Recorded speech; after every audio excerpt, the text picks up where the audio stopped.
Dans cette vidéo, nous allons redéfinir les couleurs.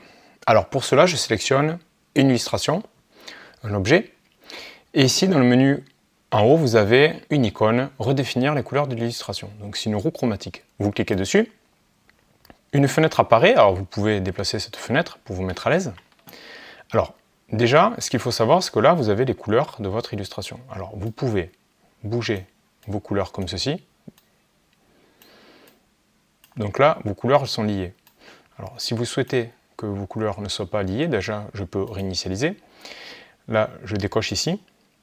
Et là, par exemple, je peux changer voilà, toutes mes couleurs indépendamment, comme ceci. Donc, j'attribue en fait une nouvelle couleur.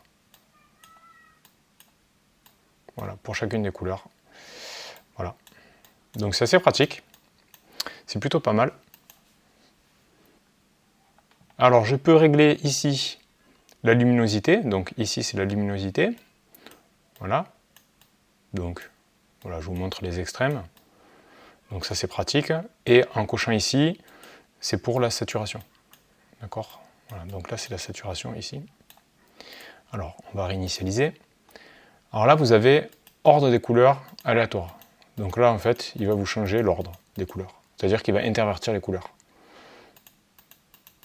Voilà, elles vont changer de place. Et ici, c'est pour modifier la saturation et la luminosité de manière aléatoire. Voilà, donc là, il va un peu tout vous changer. Donc ça, c'est vraiment quand on veut expérimenter des nouvelles ambiances, voilà, en mode créativité, voilà, on veut tester un peu de tout. Donc, vous testez en passant par là. Alors, on va réinitialiser. Nous allons aller dans les options avancées, ici. Alors, là, nous avons la possibilité de changer une couleur en passant par là. Donc, en double-cliquant sur, par exemple, le rouge le plus foncé, ben là, je peux attribuer, par exemple, un rose. Vous voyez ? Là, c'est la couleur qui est ici. On le voit ici. Là, le vert clair, pareil. Si à la place, je veux mettre du bleu foncé, là, on le voit que ça a changé là, au bout de la queue. Ici, le bleu foncé. Donc là, c'est intéressant, vous pouvez attribuer des nouvelles couleurs. Alors, vous pouvez aussi limiter votre illustration aux couleurs d'un nuancier prédéfini. Donc, par exemple, si je prends métaux, donc là, j'avais ouvert la fenêtre préalablement pour vous montrer, donc en cliquant ici, donc là, je retrouve les couleurs de mes métaux. Donc là, ça me donne, ben, il va me prendre le nuancier, il va limiter les couleurs aux couleurs de mon nuancier. Voilà, tout simplement. Alors, on va réinitialiser. Alors, on va prendre la fraise. On va refaire un petit coup de roue chromatique. Alors, comme ceci. Alors là, dans Auto, là, vous pouvez choisir le nombre de couleurs. Vous voyez, là, je peux changer sur 2 couleurs, comme ceci. On va réinitialiser, on va choisir avec 4.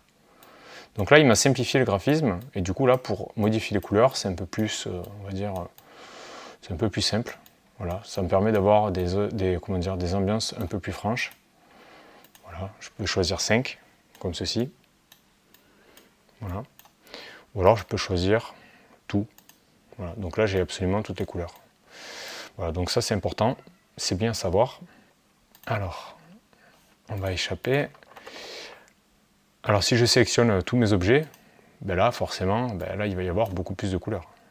Donc là, si je tourne comme ceci, vous voyez que là, ben ça me modifie pour tous mes objets. Alors, voilà, on va se mettre à l'aise. Vous voyez ? Comme ceci, voilà. Et là, je peux jouer sur la saturation, la luminosité et la saturation. Là, on est sur la luminosité. Et là, je peux jouer sur la saturation. Donc, c'est quand même assez chouette si on veut, je sais pas, créer des couleurs psychédéliques ou changer l'ambiance d'un dessin. Hein. Franchement, c'est plutôt intéressant. On peut vraiment changer l'ambiance d'un dessin. Alors, on va réinitialiser, échapper. Alors, par exemple, avec cette illustration, si je décoche tous mes cadenas ici, CTRL A. Donc vous voyez là, avec la roue chromatique, on va modifier les couleurs de mon décor. Vous voyez que là, j'obtiens vraiment des décors, ça peut être sympa. Si j'exporte par exemple en PNG, si je veux avoir une version coucher de soleil, ça me permet vraiment d'avoir des ambiances vraiment chouettes, quoi. Et très rapidement. Alors nous allons redéfinir les couleurs pour cette illustration, donc CTRL A. Donc je déverrouille bien tous mes calques, hein, sinon ça ne va pas fonctionner. Je clique sur la roue chromatique, je la mets sur le côté, et là, je peux découvrir de nouvelles ambiances. Donc là, ce qui est intéressant, c'est que ce sont vraiment des couleurs, des associations de couleurs que vous n'auriez peut-être pas faites, tout simplement. Donc là, c'est vraiment intéressant. Voilà, là je découvre. Hein. Voilà, là il y a vraiment des possibilités super sympas. Je trouve que c'est vraiment intéressant. Voilà, donc faut pas hésiter, ça permet de trouver de nouvelles ambiances colorées. C'est vraiment, c'est l'outil adapté pour ça. Ça permet de se débrider un petit peu. C'est vrai qu'on a tendance, on a des systématismes qu'on va toujours, enfin, on va avoir ses couleurs préférées, on va être un petit peu bloqué, on va être un peu fermé d'esprit. Et là, ça permet vraiment de s'ouvrir, hein, clairement, quoi. Voilà, cette roue nous permet ça. C'est vrai que là, j'ai des couleurs qui sont vraiment sympas. C'est vrai que moi, de base, j'aurais sans doute pas pensé à prendre cette espèce de kaki avec voilà, du mauve comme ça, avec du orange, un dégradé vers le blanc. Voilà.